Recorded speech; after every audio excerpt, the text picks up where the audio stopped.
The auctioneer's laughter cut through the humid Georgia air like a whip, and I stood on the platform with my head down, knowing what was coming, knowing that this moment would be the lowest point of my existence. And now, gentlemen, he announced with theatrical cruelty, we come to the final lot of the day. I warn you, this one ain't for the faint of heart or the weak of stomach. This here is Judith, and as you can see, God wasn't feeling particularly generous when he made her. The crowd erupted in laughter, and I felt their eyes on me, on my face, specifically on the deformity that had defined my entire life. I'd been born with a severe cleft palate that had never been repaired, leaving my upper lip split and my nose flattened.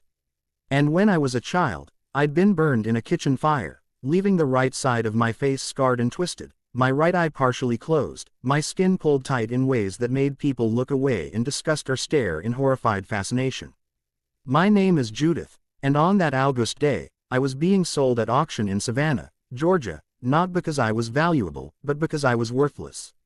My previous master had died, and his estate was being liquidated. Every other slave had been sold for reasonable prices. Field hands, house slaves, skilled workers. But when it came time to sell me, the auctioneer had saved me for last, had turned my sale into entertainment, into a cruel joke that would end the day on a note of dark humor. Now I know what you're thinking, the auctioneer continued, playing to the crowd.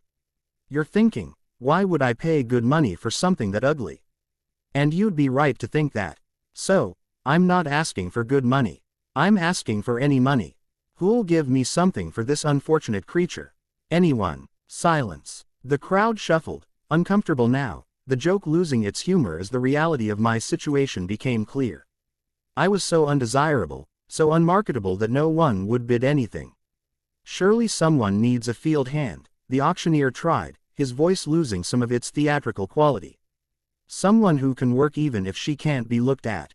More silence. I kept my head down, my long hair falling forward to partially hide my face, my hands clasped in front of me. I'd learned long ago not to look at people directly, not to give them a clear view of my deformity. I'll take just about anything, the auctioneer said finally, his voice flat with resignation. Just to be done with this. She can work. Name a price and she's yours. A hand went up in the back of the crowd, and I looked up just enough to see who'd bid on me. He was a thin man, with weathered skin and clothes that had been mended multiple times. A poor farmer, clearly, someone who couldn't afford the better slaves, someone desperate enough to take whatever he could get. Sold, the auctioneer declared with obvious relief. Congratulations, sir, you've got yourself a bargain, assuming you can stand to look at her. More laughter from the crowd, and I was led off the platform to where the farmer waited. He looked at me with an expression I couldn't quite read. Not disgust, not pity, just a kind of weary resignation, as if he'd bought a broken tool that might still have some use. Can you work? He asked, his voice neither kind nor cruel, just practical. Yes, sir, I said, my speech slurred by my cleft palate, the words coming out wrong no matter how carefully I formed them. I can work hard, I'm strong. Good, he said, because that's all I need from you. Work. I don't care what you look like. I just need someone who can help in the fields, who won't complain, who will earn back whatever I just spent on you. He led me to a wagon where two other slaves sat, a middle-aged man and a young woman, both of whom looked away when they saw my face, both of whom shifted to put distance between themselves and me. I was used to that reaction. Even among slaves, even among people who were themselves considered less than human by white society, I was other. I was different. I was something to be avoided. The ride to the farm took hours, and during that time, no one spoke to me. The farm was small, with a modest house, a barn, and a few outbuildings. It was nothing like the large plantation where I'd been born and raised. This was a struggling operation, barely profitable, the kind of place where every penny mattered, and every worker had to earn their keep. You'll work in the fields, the farmer told me when we arrived. Planting, weeding, harvesting, whatever needs doing. You'll sleep in the barn with the others. You'll get 2 meals a day, same as everyone else, and you'll work from sun up to sundown. Yes, sir, I said. And one more thing, he added, his voice hardening slightly. What I paid for you, it means you're worth less than the tools in my barn, less than the mule that pulls my plow. You'll work hard, you'll cause no trouble, and maybe you'll eventually be worth it. But right now, you're the cheapest thing on this farm, and you'd better remember that." I nodded, understanding perfectly. I was worth almost nothing. Less than a good pair of boots, less than a decent meal. I was the ugliest slave girl in Georgia, bought as a joke, worth nothing to anyone. But what the farmer didn't know, what no one knew, because no one had ever bothered to look past my face, was that I had a gift. A talent that had nothing to do with my appearance, that existed entirely in my mind. I had numbers. I understood them in a way that seemed almost magical. I could manipulate them in my head with perfect accuracy, could see patterns and relationships that others missed. And I had a memory that could capture every number I'd ever seen, every calculation I'd ever performed. I discovered this ability when I was a child, working in the big house on the plantation where I'd been born. I'd been assigned to cleaning and other menial tasks that kept me away from the family. But I'd overheard the master struggling with his account books, had listened to him complain about numbers that didn't add up. And I'd understood immediately what was wrong. I'd seen the patterns, had recognized the errors. But I'd said nothing because who would listen to an ugly slave girl? Who would believe that someone who looked like me could understand something as complex as finances? So I'd kept my gift hidden. And now, on this struggling farm, bought for a pittance by a desperate man who saw me as barely worth the price, I would finally have a chance to use it. I would prove that I was worth more. I would prove that beauty had nothing to do with value, that intelligence and ability mattered more than appearance. But first, I had to survive. I had to work in the fields, had to earn my keep, had to wait for the right moment. That moment would come. The first few weeks on the farm were brutal. I worked from dawn until dark. My body ached constantly. My hands blistered. My back screamed with pain. But I endured. I'd endured worse. The taunts, the rejection. Physical pain was nothing compared to the pain of being treated as less than human because of how I looked. And while I worked, I observed. I watched the farmer struggle. Watched him make poor decisions. Watched him lose money on crops that should have been profitable. Watched him get cheated by merchants. I saw the patterns. I understood the problems. And I knew exactly how to fix them. But I said nothing. Not yet. That moment came on a cold evening months after he bought me. I was walking past his house when I heard him inside cursing and throwing things, his voice thick with frustration and despair. "It doesn't add up," he shouted. "The numbers don't make sense. I should have made money this season. But somehow I'm deeper in debt. How is that possible?" I stopped outside his window. My mind already working through the problem, already seeing the solution. And I made a decision that would change everything. I knocked on his door.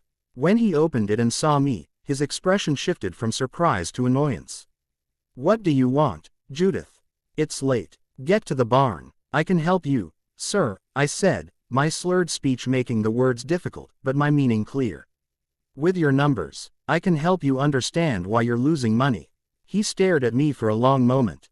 I saw the war playing out on his face, the instinct to dismiss me, but his desperation won out. "You can help with numbers?" he asked skeptically. "You can read and write." "I can't read or write, sir," I admitted.